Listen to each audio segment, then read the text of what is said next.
Today, we're diving into one of Cincinnati's top up-and-coming neighborhoods. Find out which area we think is going to absolutely explode and all the reasons why. Let's roll.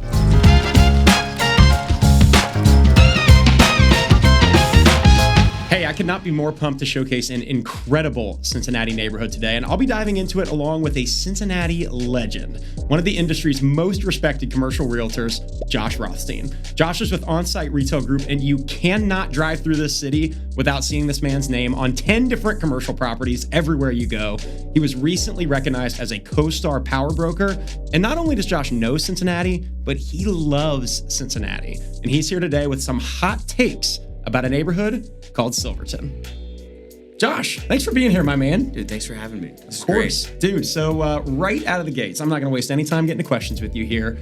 What is it that makes an up-and-coming neighborhood, and what are some of the things that makes Silverton personify this in your eyes? So I think what makes an up-and-coming neighborhood up-and-coming are several different metrics. It's got to be geographically desirable. It's got to have a strong residential base. It's got to have a growing residential base. It has to have a good mix of commercial activity, think restaurants, churches, schools, shopping. And then most importantly, I think for your purposes as mine, I think it needs to be somewhat under the radar. I think the residential stock cannot be yet picked over.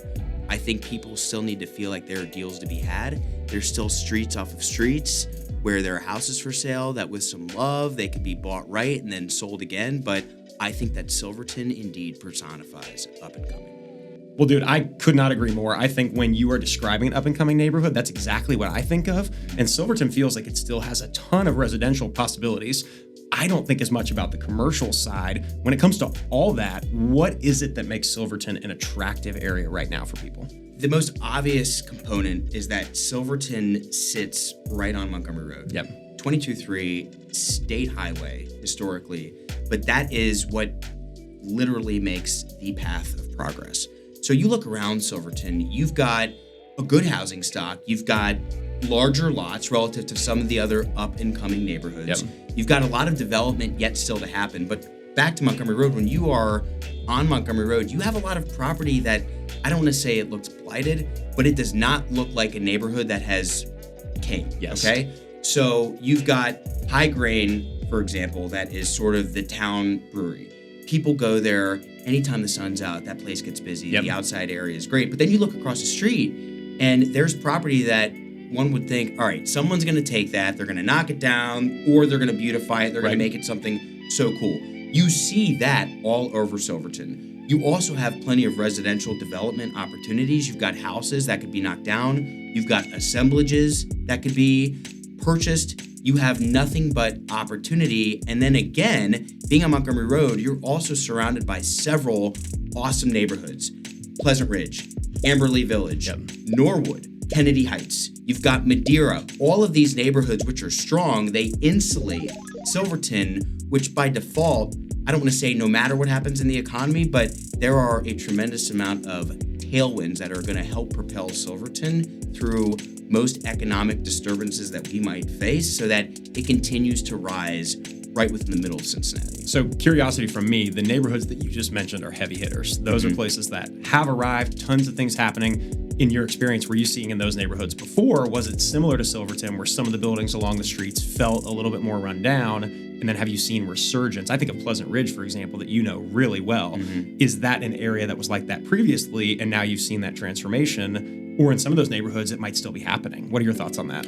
So Pleasant Ridge is so similar to Silverton, and it neighbors Silverton. So Pleasant Ridge, also on Montgomery Road, a lot of commercial opportunity, but it was just not yet tapped into. And just like OTR has 3CDC, Pleasant Ridge had Gene Leventhal, who bought up a bunch of property and made the investment necessary to get the right tenants in there. Silverton is in the process of doing that and needing to do that more. However, in deference to what I said, neighborhoods like Amberley Village, there is no commercial activity. But for a neighborhood to be up and coming, back to your original question, you need to be surrounded by that balanced composition of strong residential, good incomes, and the commercial activity.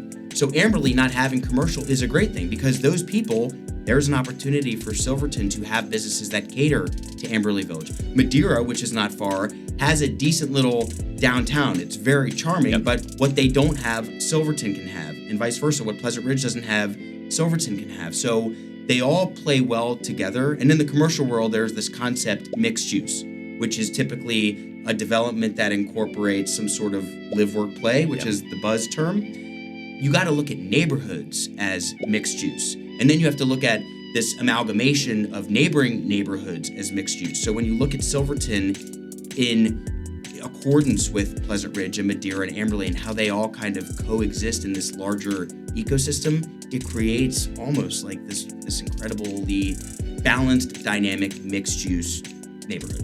That is fascinating. I've never thought of it that way on the residential side, but it makes perfect sense how these neighborhoods are actually playing together in that world. Yeah, Danny, what you do day in, day out by helping families find homes, helping families sell homes, as you continue to upgrade these neighborhoods, the commercial side of the business, it's so important to me and to us and to my clients and to these developers because you can build the most beautiful restaurant in Ohio. But if you don't have the residential base to support it, if you don't have a growing neighborhood behind it, it will probably not do as well as it otherwise could.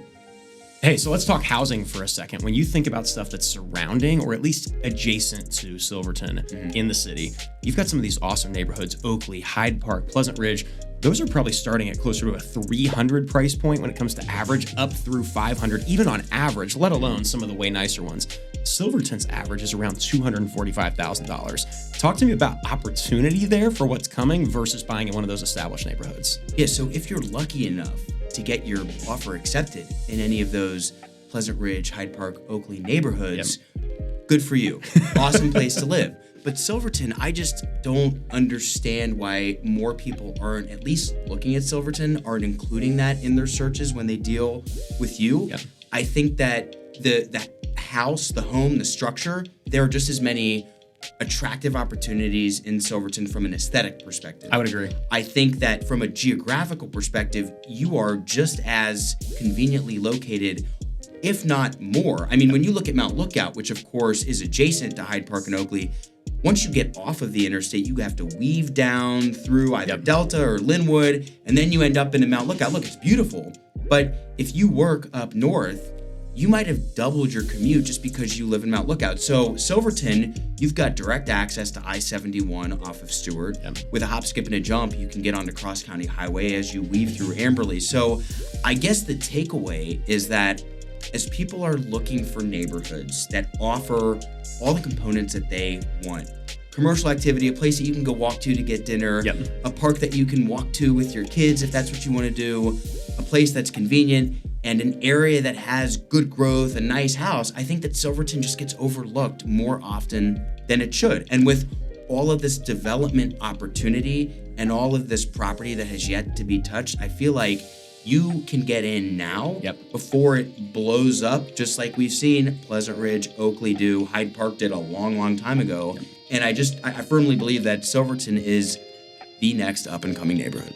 And I'll say from a residential perspective, it's not that Silverton is cold. I mean, if a house goes up in Silverton and it's well priced, in Cincinnati, inventory is low anyway, you're probably still going to see multiple offers on a home. But when you're talking about an average price point that's that much different, a lot of that is what's surrounding it. It's not necessarily apples to apples, one house to another is going to be priced the same. The same house in Oakley and Silverton are not going to be the same price. That goes for Pleasant Ridge and Hyde Park as well. So opportunity we were talking about even before we got on camera to get in early is a huge deal. And I think we would both agree, if you can get in early in Silverton, that's going to be a long-term win. Yeah, I think there's significantly more upside potential in a neighborhood like Silverton versus neighborhoods like Oakley, Madisonville, Pleasant Ridge, of course, Hyde Park, and Mount Lookout.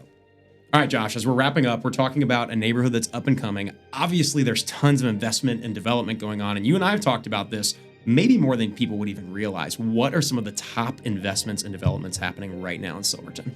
So I think the biggest one is the next phase of AG 47. This is the project from Jeffrey R. Anderson, which is the guy that developed Brookwood. Initially, it was supposed to be a mixed-use project, but it's really just purely residential right along Stewart at Montgomery. There's a big plot of land along Montgomery that is now programmed for additional residential apartments. It should be coming out of the ground here in the next, I would say, 2 to 3 months. So by the summer, we'll see cranes, you'll see growth. when you look at Montgomery Road, right around where really the hub of the commercial activity is, and I'm talking High Grain, MVP, Silverton Cafe, you've got the Italianette, which is a staple, Proud Hound, which is really risen to be one of Cincinnati's favorite coffee shops. Local favorite. Everybody loves Proud Hound. I mean, that place bustles during the day. So there are still opportunities for more retail, for more restaurant. Retail, by definition, you want to be along where the main route is. So Montgomery Road, if you go look at Montgomery Road, right around where High Grain and Walgreens are, you'll see properties that are available. Now, these are development opportunities, so you may or may not be able to repurpose them, but if you demolish them, if you assembled, again, you and I, we close our eyes as we sit here, wake up 3 years later, you will probably see new buildings right along Montgomery Road. They redid the streetscape. They put in a pocket park right where the little Creamy Whip is, and it's really been cool to see, and there's more to come. Another development opportunity, the Sorta Station, which is SORTA, right across from the UDF. That's a Metro bus training facility. It's a huge site of several acres. There was an RFP that went out for that a while ago. The Village of Silverton was in charge of that. That will be turned over eventually, and that's a big chunk of Silverton, which arguably creates kind of the front door of the business district. And then in your paradigm, the residential world, there's all sorts of opportunity.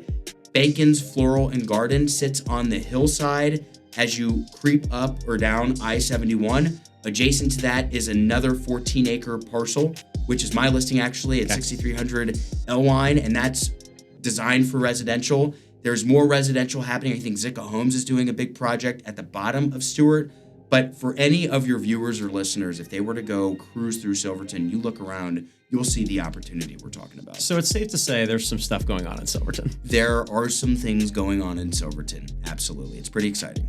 Hey, a huge thank you to Josh Rothstein, who is one of our top friends and commercial partners here in the Cincinnati real estate market. When it comes to Silverton, obviously this isn't the only up and coming area here in Cincinnati, but it's one we really wanted to highlight, and we hope you learned something new about the area today. Our team does do a lot of work helping folks buy and sell in the area, so we're very familiar with it. So if this piqued your interest, feel free to shoot us an email at info@barongrouprealty.com. And if you're looking to move to any part of Northern Kentucky, Cincinnati, or Dayton, we would love to be your real estate team of choice. If you don't mind, throw a like on this video, subscribe to this channel for more content like this, and we'll see you in the next one.